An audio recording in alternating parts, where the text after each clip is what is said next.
सरपंच संघ जिंदाबाद जिंदाबाद जिंदाबाद, सरपंच संघ जिंदाबाद जिंदाबाद जिंदाबाद, सरपंच संघ एकता जिंदाबाद जिंदाबाद जिंदाबाद। आज दो हम एक हैं, एक है आज दो हम एक हैं, एक है सरपंच संघ।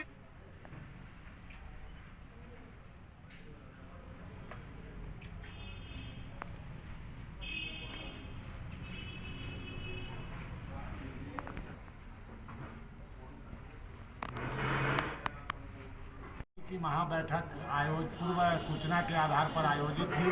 क्योंकि पूर्व प्रधानमंत्री श्री मनमोहन सिंह जी का निधन हो गया, सर्वप्रथम हम लोगों ने शोक व्यक्त किया है, 2 मिनट का मौन रखा है।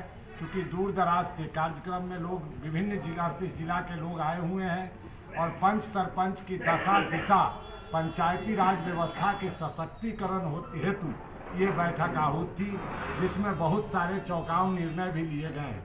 निर्णय में यह है कि 28 जनवरी को हम लोग एकजुट हो रहे हैं। सभी पंचायत एवं ग्राम कचहरी प्रतिनिधि, त्रिस्तरीय पंचायत प्रतिनिधि एकजुटता के साथ अपनी बात को रखेंगे। ग्राम कचहरी सर्व सुविधा संपन्नता हेतु 11 सूत्री मांग रहेंगे। पंचायतों के त्रिस्तरीय पंचायत प्रतिनिधियों और पंचायत के सशक्तिकरण हेतु सभी संविधान सम्मत 29 विभाग हमारे प्रस्ताव में रहेंगे। बिहार पंचायती राज व्यवस्था को ग्राम कचहरी सहित को केरल मॉडल के रूप में लागू किया जाए, ये हम लोगों का डिमांड होगा। अब हम लोगों के द्वारा राज्य सरकार के आला अधिकारी और सत्तासीन बड़े राजनेताओं के इशारे पर हम लोगों को नहीं चलना है। जो हमें साथ देगा हम उसका सहयोग करेंगे, जो हमारे ग्राम कचहरी और पंचायत प्रतिनिधियों का विरोध करेगा हम लोग अगली विधानसभा चुनाव में उनके विरुद्ध रहेंगे। हम लोगों ने एकता का परिचय दिया है।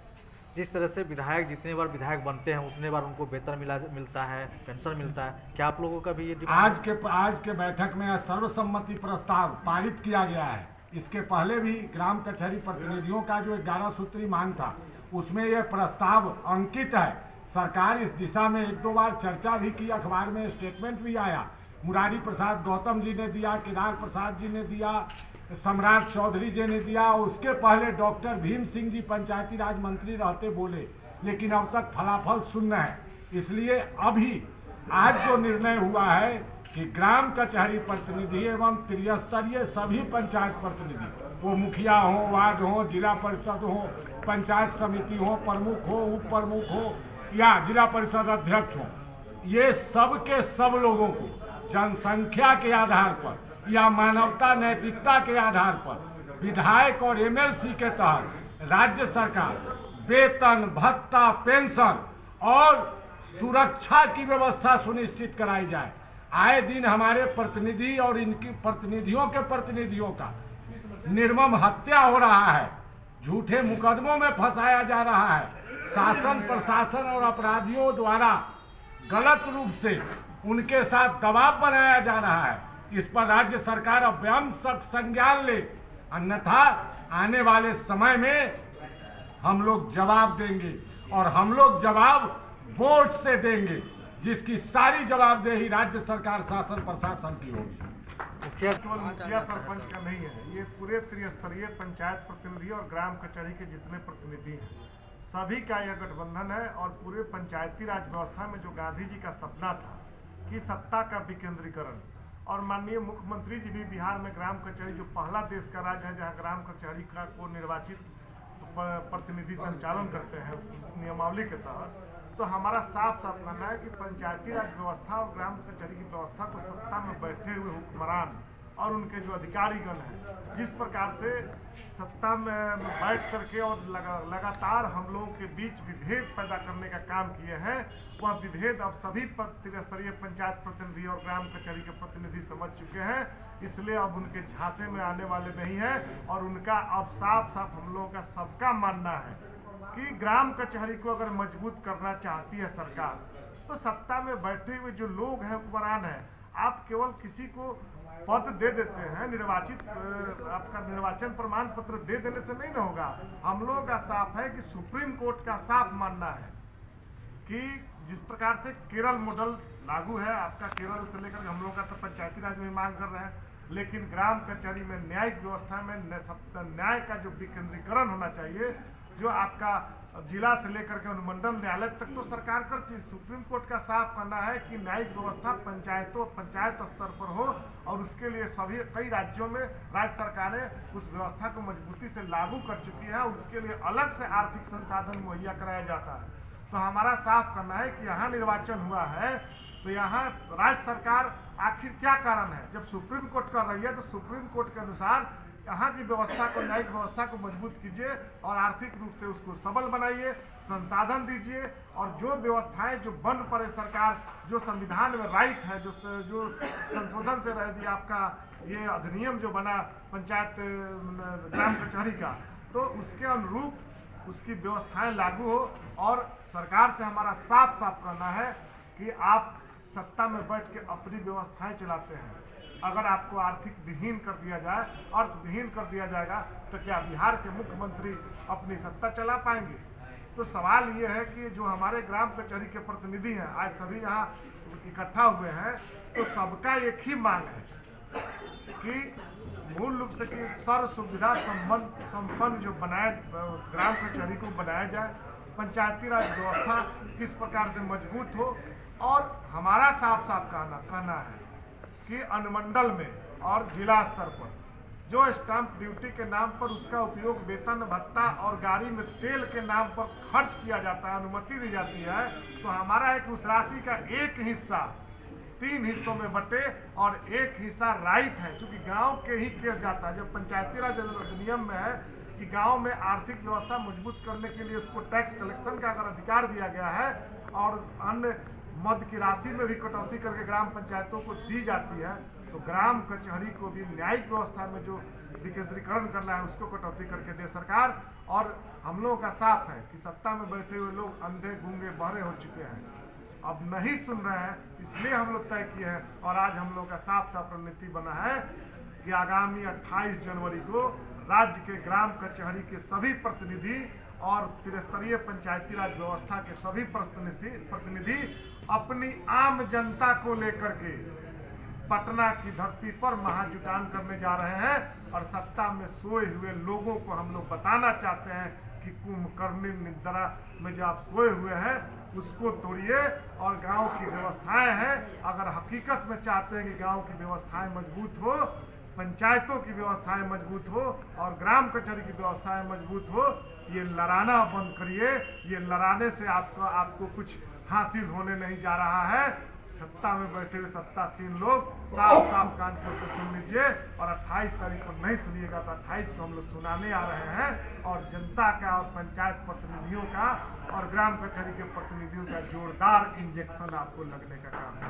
मुखिया जी, एक लास्ट सवाल ये है कि मुखिया सरपंच जो होते हैं जनता के बीच हमेशा घिर रहते हैं, लेकिन उनका सुरक्षा का जिम्मेदारी सरकार नहीं लेती। कभी भी वो आ जाती है कि मुखिया की हत्या हो जाती है, सरपंच की हत्या हो जाती है किसी को पक्ष में, तो उसको लेकर के सरकार को क्या जिम्मेदारी है? ये लगातार ये हत्याएं हो रही है, तो सुरक्षा की व्यवस्थाएं मजबूत किया जाए। दूसरा है कि जो हमारे पंच सरपंच और जो त्रिस्तरीय पंचायत प्रतिनिधि हैं और सबको जो पेंशन वेतन भत्ता और पेंशन का जो मांग है, तो जो अगर पंचायत प्रतिनिधियों को पेंशन नहीं देना चाहती है सरकार, तो जो सत्ता में बैठे हुए जो एमएलसी हैं, विधायक हैं, वह भी पेंशन लेना उनका भी बंद करो और उनका भी सुरक्षा वापस करो और सबको फ्री छोड़ो, तब मालूम चलेगा कि क्या बैठक क्या कुछ कहेंगे इस बैठक को लेकर, अब आगे क्या रणनीति रहेगी आप लोग की? देखिए, हम लोग तो बिहार सरकार जो है 2006 से ही टरका रहे हैं। हम लोग तरह तरह से धरना प्रदर्शन आंदोलन करते आ रहे हैं, लेकिन ग्राम कचहरी सर्व सुविधा संपन्न नहीं हो रहा है। आए पूर्व दिनों सरपंच पुत्र पति को हत्या हो रहा है, झूठा मुकदमा में फंसाया जा रहा है, शासन प्रशासन अपनी मनमानी चला रहा है। इसलिए हम लोग जो है 28 जनवरी को पटना में पूरे त्रिस्तरीय पंचायत प्रतिनिधि, मुखिया, जिला परिषद, वार्ड सदस्य, प्रमुख, उप प्रमुख, माने सभी त्रिस्तरीय पंचायत प्रतिनिधि हम लोग एक साथ मिलकर और आंदोलन हम लोग करेंगे और ग्राम कचहरी सर्व सुविधा संपन्न बनाए, इसके लिए हम लोग जो है आंदोलन करेंगे। आज की बैठक में क्या कुछ दिशा निर्देश दिया गया? आज के बैठक में है, आज तो शोक का दिन है। पूर्व प्रधानमंत्री डॉक्टर मनमोहन सिंह का निधन हो गया है, इसलिए कार्यक्रम हम लोग को थोड़ा सा डिस्टर्ब हो गया है क्योंकि शोक का समय है। लेकिन यह निर्णय जरूर लिया गया है कि 28 जनवरी को पटना में पूरे बिहार प्रदेश पंच सरपंच संघ के त्रिस्तरीय पंचायत प्रतिनिधि, मुखिया संघ सब लोग एकजुट होकर के हम लोग जो है से आंदोलन शुरू करेंगे। वशिष्ठ कुमार निषाद, प्रदेश उपाध्यक्ष पंच सरपंच संघ बिहार। कहीं जा रही है, क्या कुछ कहेंगे इस तरह के रवैये को? देखिए, आज नहीं है, पहले से ही ग्राम कचहरी 2006 से ही ग्राम कचहरी को सौतेला व्यवहार के रूप में किया जा रहा है, जो ठीक नहीं है। हम लोग पूर्व में प्रखंड स्तरीय, जिला स्तरीय, राज्य स्तरीय हम लोग व्यापक रूप से पूरे बिहार के पंच सरपंच और सभी पदाधिकारी, प्रखंड अध्यक्ष, जिला अध्यक्ष, प्रदेश पदाधिकारी के सहयोग से हम लोग किए, धरना प्रदर्शन किए, राज्यपाल और मुख्यमंत्री के हम लोग ज्ञापन दिए। बाबू सभागार में भी हम लोग महाबैठक जो किए थे, महासम्मेलन हुआ था, वो भी हम लोग किए। उसमें माननीय मंत्री मुरारी गौतम जी भी वहाँ उपस्थित थे और विधायिका नीतू जी उपस्थित थी। उनके सभी लोगों की उपस्थिति में मुरारी गौतम जी के द्वारा घोषणा भी किया गया था कि आप लोगों का 11 सूत्री मांग जायज़ है, एकदम पूरा होगा। और वो घोषणा के बाद फिर नहीं पूरा होने के बाद हम लोग पुनः उनसे मिले और फिर हम लोग धरना प्रदर्शन पटना में किए। तो महागठबंधन की सरकार थी जी, मांग क्यों नहीं पूरा किया? मांग की सरकार थी, फिर भी नहीं पूरा किया गया। फिर हम लोग को आग्रह हम लोग किए तो अपने विकास भवन जो है सचिवालय में वो एक बैठक किया गया। उसमें अभी जो सचिव हैं, आप सचिव हैं मिहिर कुमार सिंह, बिहार में पंच सरपंच संघ के द्वारा न्याय यात्रा चलाया गया था, जो सरकार न्याय यात्रा से काफ़ी प्रभावित हुए। इसके लिए हम लोग के सरकार हम लोग के साथ बैठक की और 8 मांग पर सहमति बनाई, लेकिन अब तक कोई धरातल पर नहीं उतरा है, न पंच सरपंच न कोई प्रतिनिधि को कुछ नहीं मिला है। और जो आश्वासन दिया गया वो धर्रे के धर्रे रह गया।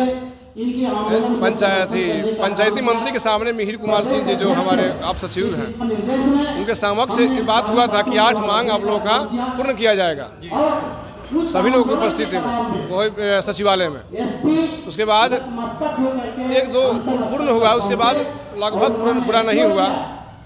जैसे मानदेय को डबल किया गया और ये ग्राम कचहरी को संचालित करने के लिए बोला गया था, मैंने हो रहा है। और मानदेय संबंधित भी एक आपके चैनल के माध्यम से बिहार सरकार से बोलना चाहते हैं कि मानदेय केवल घोषणा हो रहा है, समय मिल नहीं रहा है, उसे समय से मिले। और जो बंधु पंच सरपंच का मानदेय बाकी रह जा रहा है, उस पर सरकार का कोई पदाधिकारी का ध्यान नहीं है। मेरा नाम है सुनील कुमार तिवारी, प्रदेश महासचिव के पद पर है, सारण जिला मेरा घर है। धन्यवाद।